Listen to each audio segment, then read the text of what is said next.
Well, good afternoon, everybody. It is very nice to see your faces, see who you are. Lots of familiar names, so I appreciate y'all coming. So today, Jessica and I, before we jump into introductions, we're going to talk a little bit about navigating support for our graduate students who are going to be job searching during this pandemic.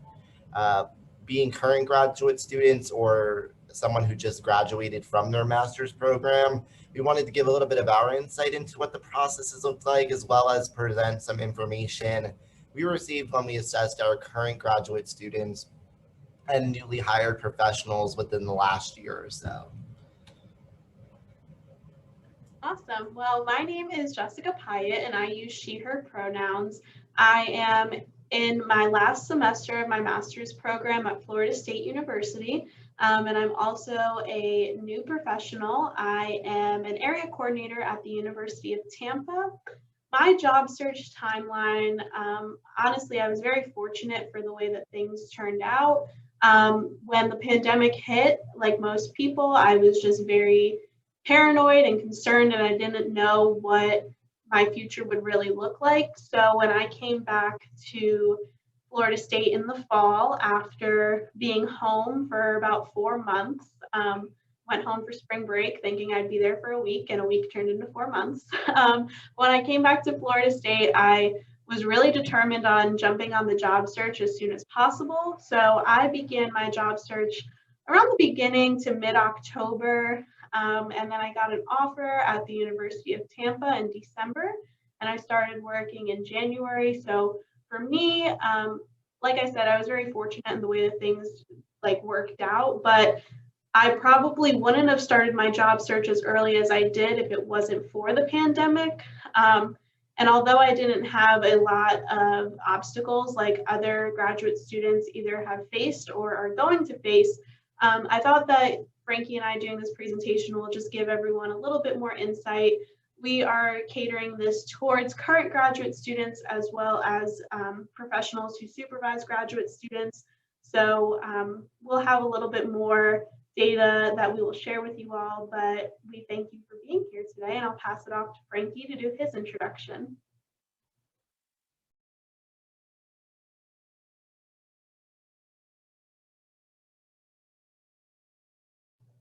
Frankie, you're muted. Wow, it was going to happen at least once today. Good morning, afternoon, everyone. My name is Frankie DiFranco. I use he, him, his pronouns. I am currently an area coordinator here at the University of Tampa, and I completed my master's degree at Florida State University this past May 2020. So my job search timeline is a little bit longer than I had hoped it was going to be. Registered for TPE, started setting up my first round interviews, applied to a decent amount of jobs that I was interested in. And like many people last year, come March, 95% of those job searches either were canceled or were on an extended hiring freeze. So fast forward, what seemed like 10,000 years was 8 months or so. I ended up at an institution type that I never thought I could see myself at the beginning. But after kind of evaluating what my non negotiables were and where I was in like campus safety for our students and staff with COVID-19, I found a home here at the University of Tampa. So a little bit more of an extended time search, but as you'll see, a lot of the obstacles that our current graduate students are facing, I was starting to face as well during my job search. So our goals for this presentation is to share with you all the data that we have collected, but we also want to provide space for others to share either advice that they have, or if we have current graduate students in this space, just for them to speak up if any of these things resonate with you all. But we did want to make sure that we were identifying strategies for, again, either professionals who oversee graduate students or current graduate students, and how they will navigate the job search, especially during a pandemic.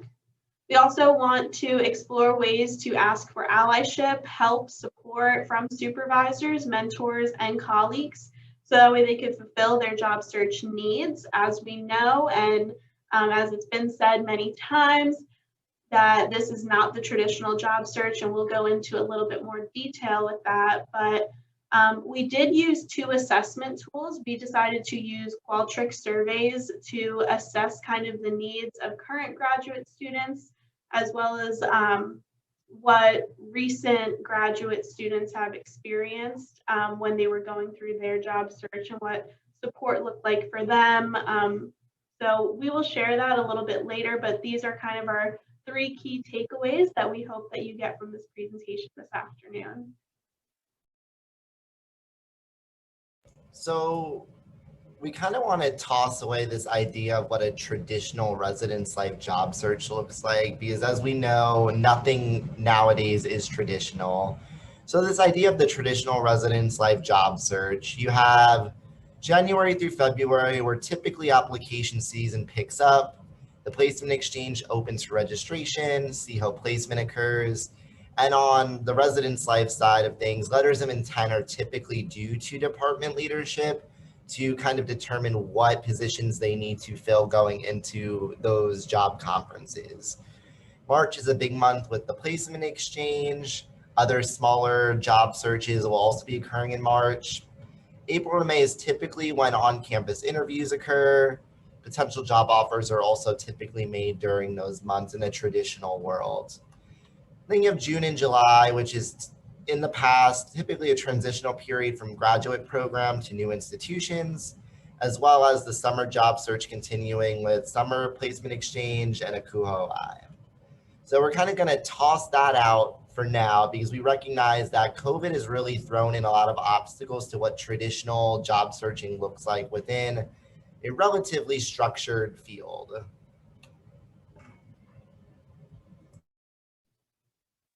So we wanted to just put out there the disruptions of the typical job search and just some things to be mindful of if you are supervising a graduate student, that these are some of the obstacles that they are facing. The biggest one has been hiring freezes. I mean, we have seen so many people go through first, second, or even that third round interview. All of a sudden, the institution says, "Oh, I'm sorry, but we are no longer filling this position."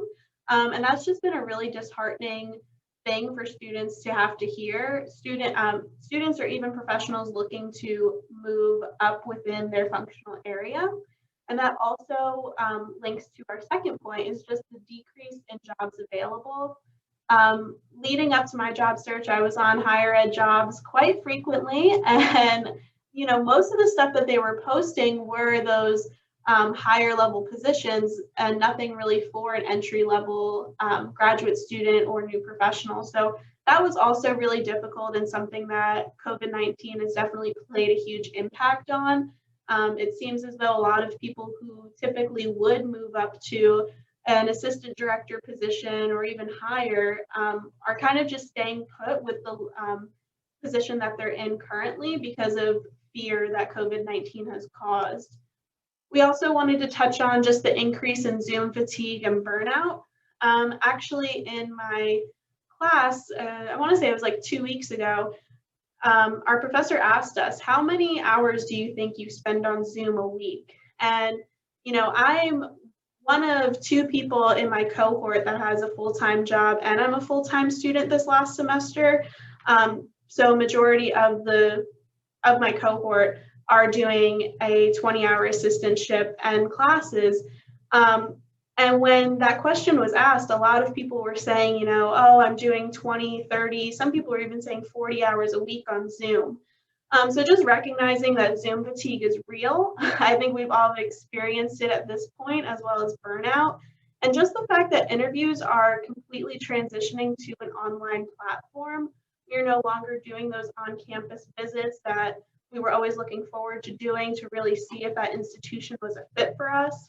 Everything has become virtual. And even the tours now, you can go on institutions' websites and they have a virtual tour or a YouTube video of a walkthrough. So that also ties into our last point too, with the travel restrictions.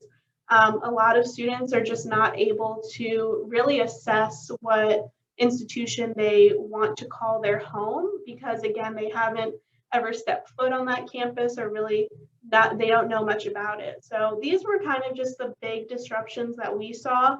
And then we are going to go into a little bit more of what our assessment kind of came together and shared with us. Yeah. So this next section really focuses on the assessment we sent out to current graduate students in relation to what their fears are and how they can get best support from supervisors and colleagues who might work with them. We're calling it Into the Job Search Unknown. I definitely was watching Frozen 2 when I made that title. And we're just going to kind of focus on what our candidates are worried about when it comes to their job search during a pandemic.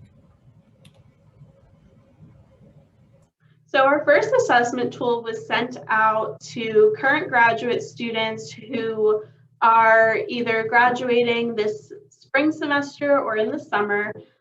We were able to obtain responses throughout 14 different institutions, and that was represented at 10 different states. We did kind of go out of the SEAHO region a bit because, as we know, student affairs is all about not what you know, but who you know. So we were fortunate to have people send the survey to other folks as well. But the common themes that we saw that most graduate students are just really worried about is, again, those job freezes. I mean, there are postings one day and then, a week or so later, either the institution decides they can no longer hire for that position or they can't afford to have someone come on. So that's just a real thing that is happening with COVID-19. We also saw a big fear that students are just concerned about the increased competition as well as the availability of jobs. And I already kind of mentioned that earlier, but just the fact that most of the positions that were being posted, at least earlier on, were for those mid-level or higher up leadership positions and not very many entry-level positions. Another thing that students have responded in the survey that was common was just not connecting with a campus due to the job search being virtual. And again, I mentioned that earlier, is just there are some people who are applying to jobs and they have never stepped a foot on that campus before. And that's just a hard thing to really kind of determine what your next step is when you have never either been to that state, been to that city, or been to that region of the country. The biggest one too that I think is really important is this whole settling for a position. So a lot of people indicated in their survey that they were really concerned that they will get through their third round of interviews or second round of interviews, whatever the institution had, and they would get offered the position. And a lot of people were fearful that they would just settle for that position because they didn't think any other institution would reach out and give them that opportunity. So this has been a big fear for students, and I think a lot of times too, there's this big push that you shouldn't apply for a position if you're not fully confident if that's where you want to be. But I think a lot of times we don't know if that position is right for us until we actually go through those several interviews to really figure out if that's a institution you want to be working for, if that's the type of people you want to be surrounding yourself with. So a lot of things come into factor when you're talking about settling for a position, but a lot of students definitely said in our survey that that was probably their top fear of going into the job search.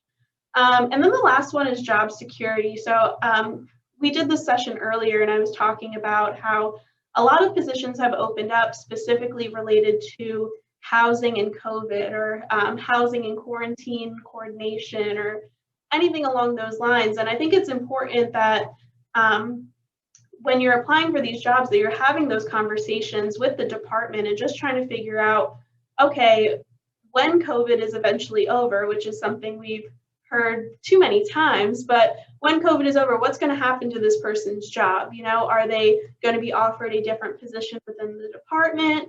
Are they going to be furloughed? What does that look like? So again, these were kind of just the common themes that we saw when we interviewed the students who decided to take this survey. And again, this is all coming from students who are graduating either in May or the summer of this upcoming year.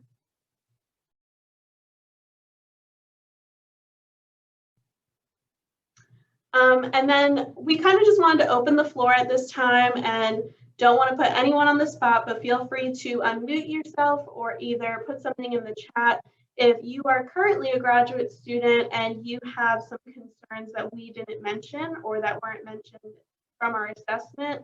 And then we also have some things that we took note of from our last session, so we could touch on that as well. But if anyone would like to kind of just share in this space, feel free to do so. And again, there's no pressure, but just wanted to see where everyone was at in terms of if what we collected was pretty accurate or if there was anything from that list that you think was missing.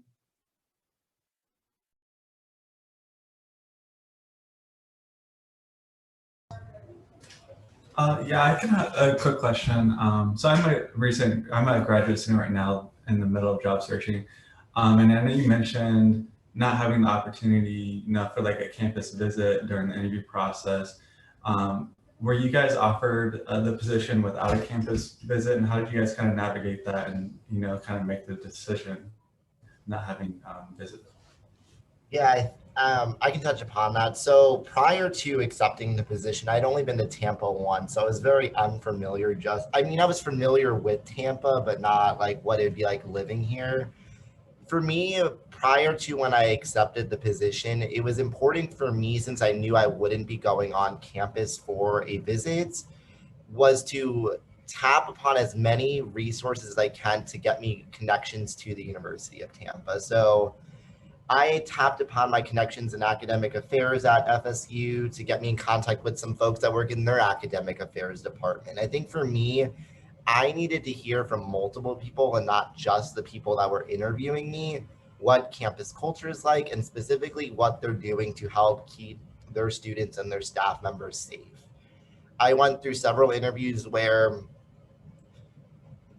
some schools, in my opinion, were putting their staff members at higher risk in regards to COVID-19. And for me, that just where I am with my own health, that wasn't something that was going to work for me in making the decision. So I think for me, it was tapping upon all of those connections to help me connect with as many people at the institution as possible to help me understand, is what they're telling me consistent across the board? And are we really doing our very best to keep our students safe? So that was like the determining factor. I never saw myself at a private institution. I've only been at large public. So I think, always keep your mind open to different opportunities, but they met my non-negotiables plus a little bit more at the end of the day.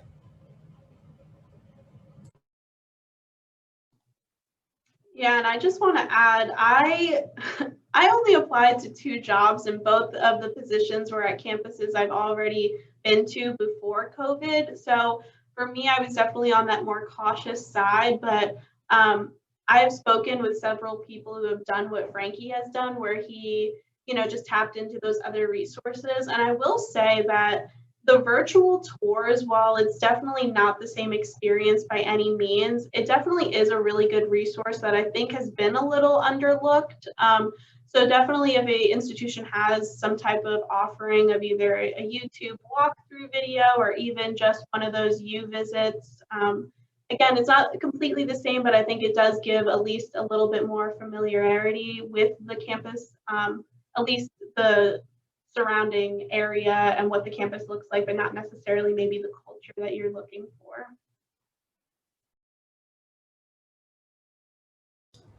Awesome, thank you.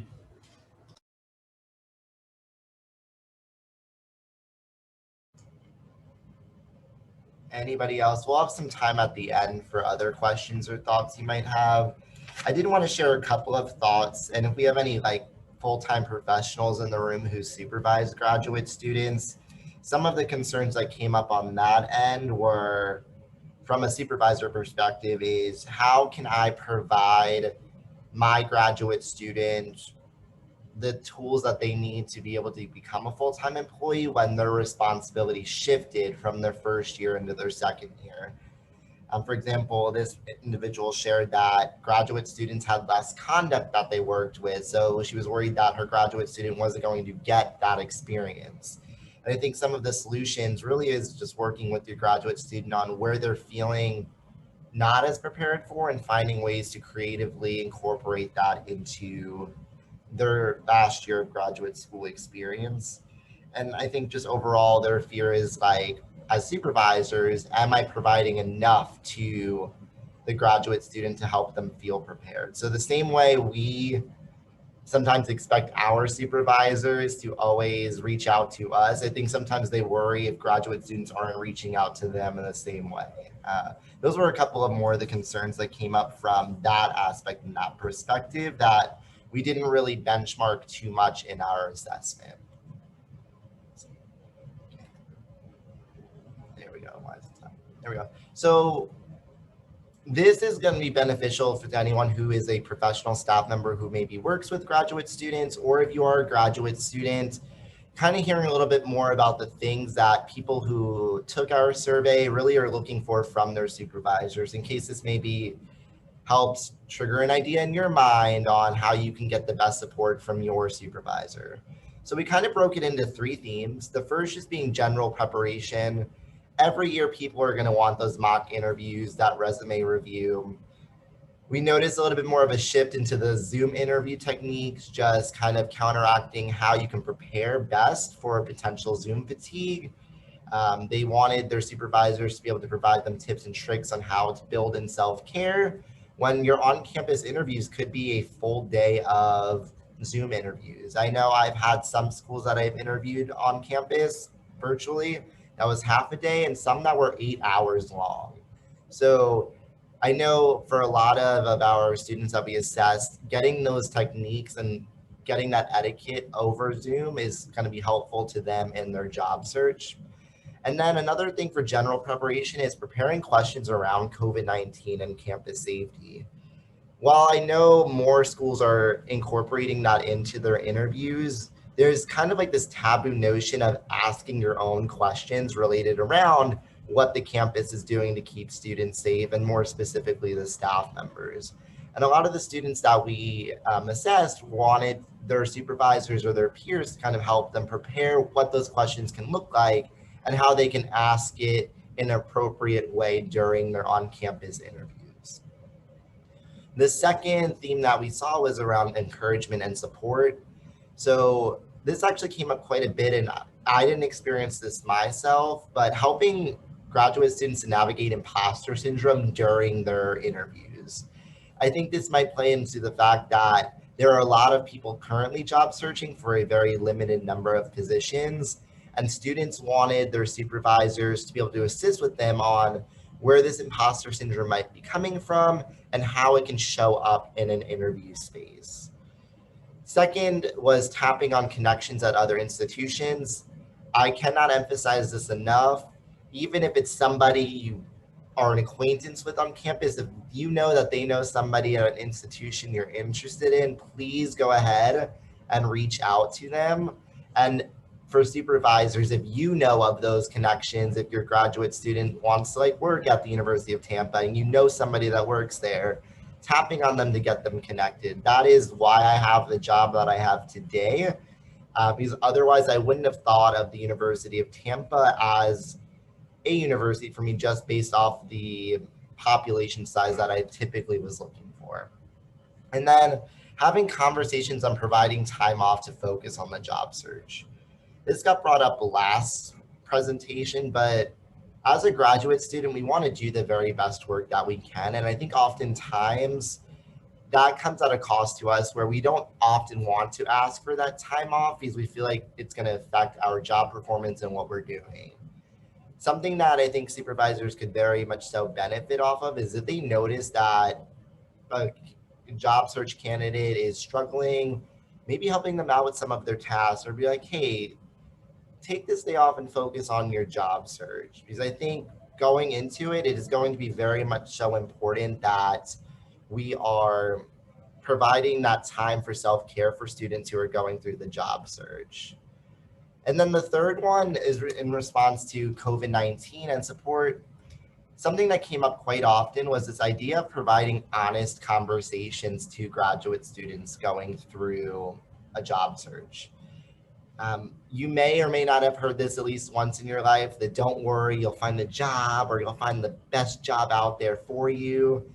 And while I think it's great that we're building that optimism, a lot of our students feel like that's not going to help them if they don't get that job post-graduation. So something that they were asking for from supervisors is helping assist them in creating a plan B or C in case they don't get their job right away out of graduate school. For me, and my supervisor assisted me with this by helping me find my plan B, which wasn't the most luxurious position, but I worked for UPS for a summer until I came upon this job. And then I had a plan C intact going back to teaching if I needed to come September. So students are looking for their supervisors to have those what if conversations, knowing that our job search might look different than what theirs did when they were going through the search. So these are some of the common themes that we saw with our students in getting the support that they need from full-time professionals that they're working with. Thank you. Yeah, I think a lot of times too, what we collected was specifically from second year students, but second year master's students. But it's also important that if you are a first year graduate student, or if you even supervise a first year graduate student, that all of these things should be taken into consideration when it is their time to do the job search as well.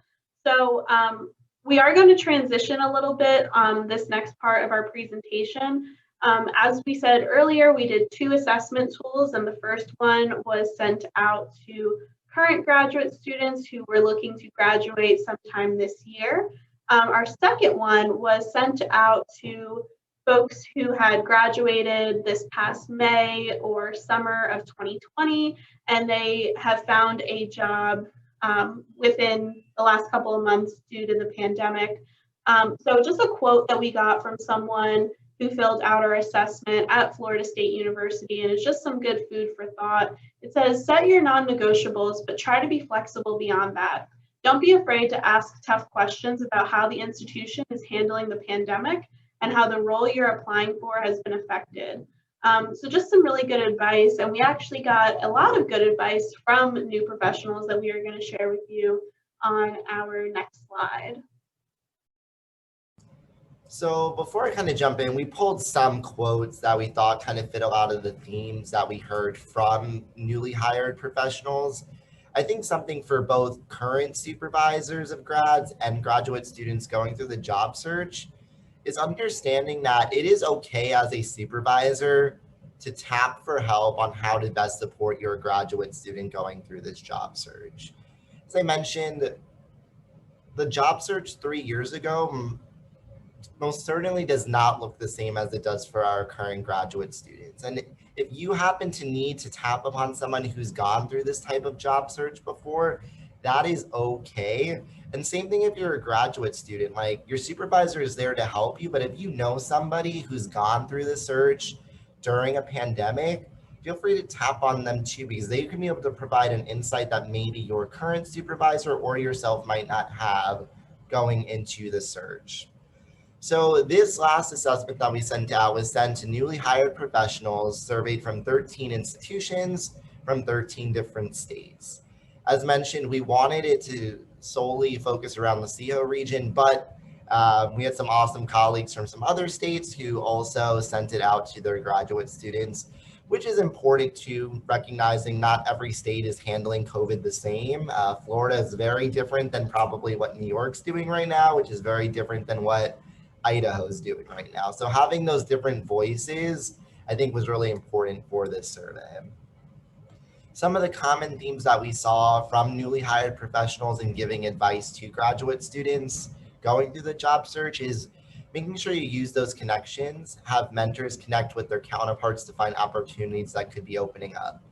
Hire a Jobs is great, TPE is fantastic, but not every single job is posted on there, and your dream job might be something that's a little bit more low key, something that's a little bit more discreet when it comes to being circulated out there. If you're searching for something, don't be afraid to tap upon your resources, even if it's someone who maybe you're not as close with. Everyone in higher education, I've learned, is for the most part wants everyone to succeed. So please make sure using those connections is a really important tool that we all have. Do your research on the institution and ask about job security.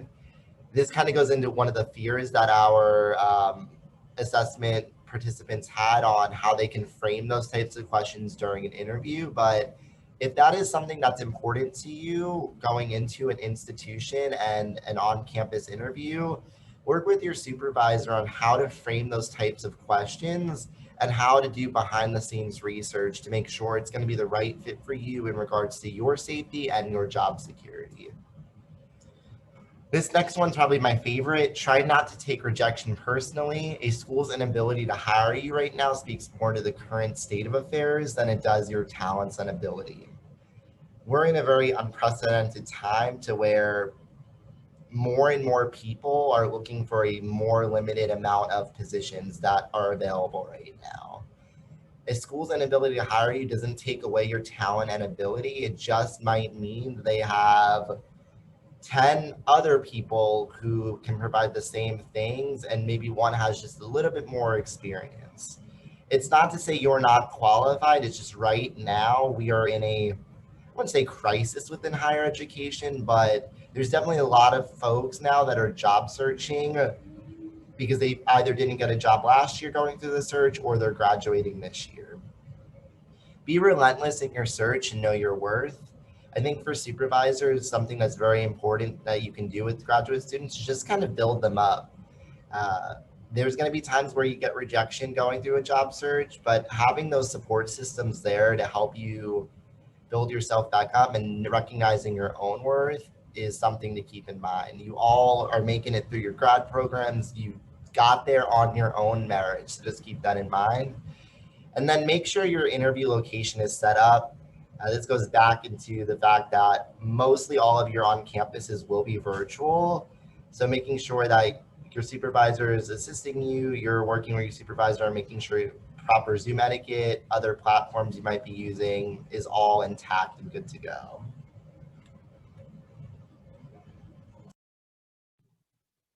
So as I mentioned earlier, we are going to open up the space to just kind of have some conversations, some dialogue about either some concerns that weren't addressed or if anyone has some advice that they would like to share. But we did want to provide you with our contact information if you wanted to chat individually or had something that you wanted to say, just not in front of the larger group. But at this time, please feel free to, again, either share advice or if there's additional concerns that you might have, just opening it up and kind of just having that conversation with one another.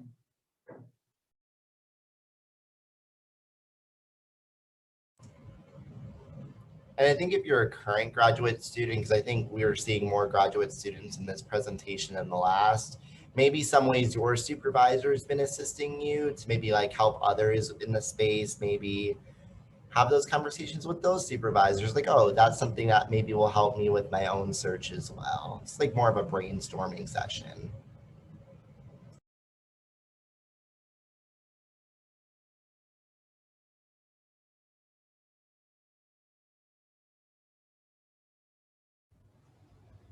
I would just say for me, it's helped me talk to a lot more people other than just my direct supervisor. So my direct supervisor this year, he just started this year, so she went through the process last year. So it's been great having that resource, but then drawing on people from my first year, so my old supervisor, that can kind of help me, mesh my old experiences with kind of, the new like COVID job search arena. So just like tapping other people in the department or connections that you made on campus has been really helpful for me. Thanks for sharing, Carson. I think that's probably one of my biggest takeaways from the job search too. It's we love our supervisors are there to help, but sometimes they're not going to always be able to provide exactly what we need. That's where having like those multiple resources really comes into play. I think as a supervisor too, recognizing that and be like, oh, let me pull this person into this conversation because I think they can help best support with whatever you might be seeking or an experience you're looking for.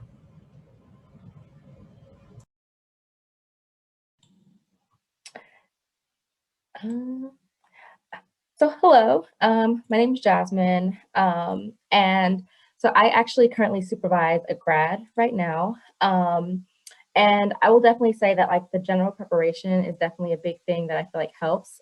So Georgia State University doesn't have like a specific like student affairs graduate program. So sometimes we do get grads who are like coming, they're in a different grad program that's not necessarily related to student affairs. So like my grad right now, she wants to like go into like, she wants to go to law school.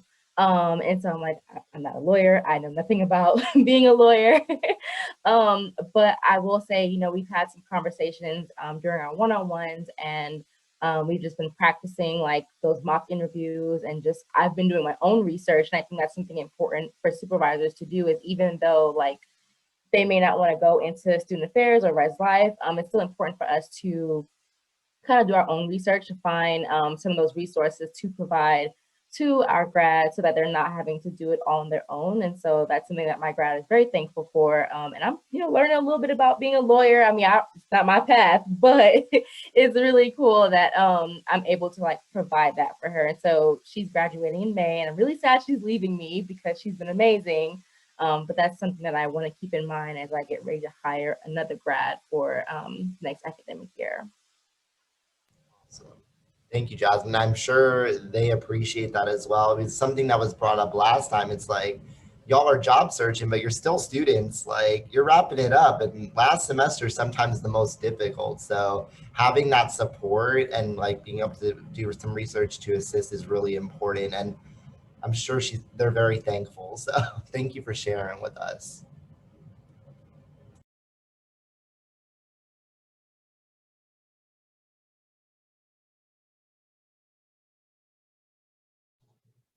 All right, well, I know that there is an assessment that I believe Travis will put in the chat. So if you can all take a couple minutes to fill that out, we would really appreciate it. But again, if you have any questions or concerns, feel free to email us. We're also going to hang back a little if you would like to chat in this space as well. Yeah, we thank you all. If you're going through this search, just know if you need any contacts, like from UT, FSU, feel free to let us know too. We are very much so here to assist you all the same way. Supervisors are here to assist you all. So anything you need, just let us know. But otherwise, thank you all for coming with us today.